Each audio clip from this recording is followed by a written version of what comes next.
যেই প্রশ্নের উত্তর আমি পাইনি সেই প্রশ্ন আমি বারবার করব। সেই প্রশ্নের উত্তর তো বারবার আপনাকে দেওয়া হচ্ছে, কিন্তু আপনি নিতে পারবেন না এটা, because you have certain sort of bias. আমি মুক্তিযুদ্ধের প্রতি বায়াসড। শিশির মনির, আপনি যদি বলেন আমি মুক্তিযুদ্ধের প্রতি বায়াসড। We also, আপনি বায়াস, আমরা বায়াস না? আপনি কি আমরা যখন ডেমোক্রেটিক অ্যাটমসফিয়ারের কথা বলি, আমরা যখন মুক্তিযুদ্ধের চেতনার কথা বলি, আমরা যখন মানবিক সাম্য, মানবিক মর্যাদার কথা বলি, আমরা যখন ডেমোক্রেসির কথা বলি, ফ্রি ফেয়ার এনভায়রনমেন্টের কথা বলি, রুল অফ ল এর কথা বলি, ট্রান্সপারেন্সি অ্যাকাউন্টেবিলিটির কথা বলি, is this not our biasness? This are our biasness.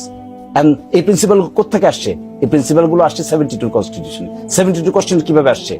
From 71 এর পরে নতুন রাষ্ট্র গঠন প্রক্রিয়ার মধ্যে এগুলো প্রিন্সিপাল হিসেবে আইডেন্টিফাই হয়েছে। That we are advocating each and every day with sincerity, with commitment.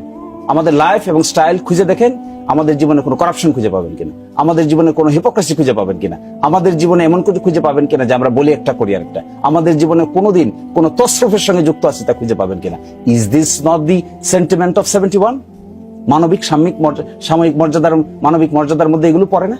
Transparency accountability পড়ে না? ডেমোক্রেসি পড়ে না? ফ্রি ফেয়ার এনভায়রনমেন্ট পড়ে না? Liberty, right to life and liberty পড়ে না? That we are advocating for this. তাহলে আপনাকে মুখে মুখে শুধু বললেই কি হবে, না ওয়ার্ক গুলো করতে হবে? আপনার কাজে প্রমাণ করতে চান। আমি মনে হয় খানিকটা উত্তর পেয়েছি।